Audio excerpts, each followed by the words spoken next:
La Ley 27.430 incorpora un segundo párrafo al artículo 79 de la Ley de Impuesto a las Ganancias, por la cual establece que, sin perjuicios de las normas del impuesto, las sumas que cobren directivos y ejecutivos de empresas públicas y privadas con motivo de la desvinculación laboral, en exceso a las cifras que deberían cobrar de acuerdo a la normativa laboral aplicable, están alcanzadas por el impuesto. Dentro de estas sumas alcanzadas en exceso encontramos también a las sumas que cobren con motivo de acuerdos de retiro voluntario o ceses por mutuo acuerdo, entre otros. Pero ¿qué sucede? La ley no define qué es ejecutivo o directivo, sino que lo delega en la reglamentación. El Poder Ejecutivo, 10 meses después, dicta el decreto 976 del 2018 reglamentando el concepto de directivo y ejecutivo y el de empresa pública. ¿Cuándo se encuadra como directivo o ejecutivo? El decreto nos indica que deben darse dos condiciones en forma concurrente. Es decir, que si una de ellas se da y la otra no, no va a encuadrar dentro de ese concepto. ¿Y cuáles son las condiciones? Unas las podemos definir respecto del cargo y otras respecto de la remuneración. Respecto del cargo, vamos a tener que analizar el puesto ocupado o desempeñado por el empleado en los últimos 12 meses anteriores a la desvinculación laboral, ya sea en forma continua o discontinua. Si el empleado ocupó un cargo directivo en una comisión ejecutiva, en un consejo, o desempeñó funciones gerenciales que impliquen la toma de decisiones o la ejecución de las directivas emanadas de alguno de estos órganos, va a encuadrar dentro de esa definición. Respecto de la remuneración, lo que vamos a tener que tener en cuenta es que nos dice el decreto que debe superar 15 veces el salario mínimo vital y móvil al momento de la desvinculación, es decir, no al momento del pago, sino de la desvinculación. Entonces, si se desvincula a un empleado en el mes de noviembre de 2018, 15 veces el salario mínimo vital y móvil asciende a la suma de 160.500 pesos. O sea que el empleado, para estar grabada el exceso que cobre por encima de la legislación laboral, deberá ser directivo o ejecutivo en función del cargo y tener una remuneración bruta, normal y habitual, de base para la indemnización, superior a los 160.500 pesos. Si no se dan alguna de esas dos condiciones, va a cobrar una indemnización que, por más que sea en exceso a la indemnización de las normas laborales, no va a estar alcanzada por el impuesto a las ganancias.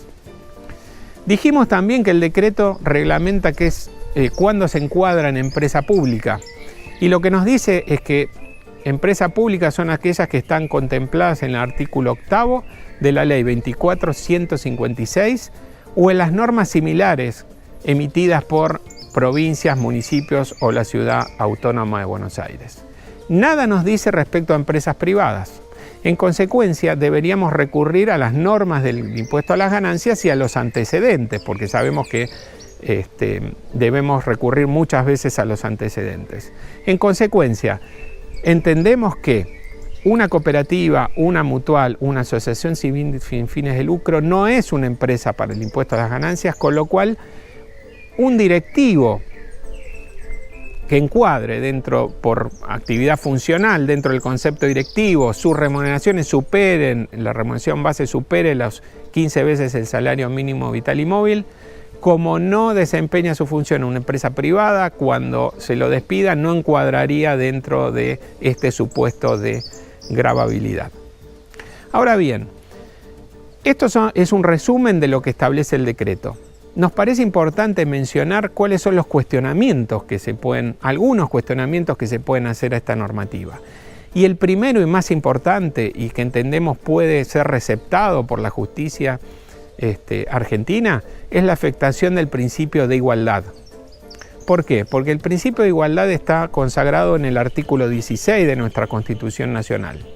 Y fíjense ustedes que puede darse el caso, al aplicar esta norma, que dos personas, dos empleados despedidos, con la misma capacidad contributiva, uno tenga el exceso que cobra de indemnización por sobre lo establecido por la normativa laboral, gravado por el impuesto a las ganancias, y otro no.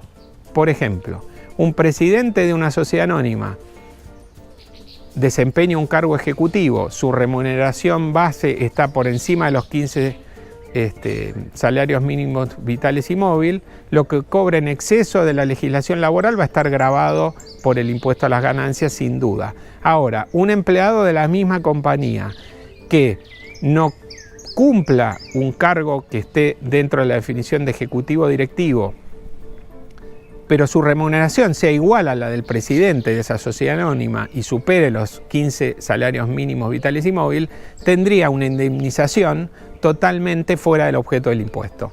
Y ahí se estaría vulnerando el principio de igualdad. Por otro lado, los gerentes que queden encuadrados dentro de esta definición de ejecutivo directivo, por ejemplo, podrían cuestionar la definición del reglamento, el principio de legalidad. Entender que el reglamento excede el marco legal y amplía la definición de directivo ejecutivo. Por último, debemos mencionar que nos parece poco probable que la justicia recepte los antecedentes de la Corte Negri, de Lorenzo y Cuevas, porque en esos casos la Corte se refirió a que no podía alcanzarse las indemnizaciones por antigüedad, por ejemplo, debido a que se agotaba la fuente productora de la ganancia. Pero ¿qué sucede? Con la reforma tributaria, este segundo párrafo indica sin perjuicio de las normas del impuesto a las ganancias, por lo cual parecería que el legislador creó un nuevo hecho imponible donde no se requiere la permanencia de la fuente para que esté alcanzado ese exceso de la indemnización con el impuesto a las ganancias.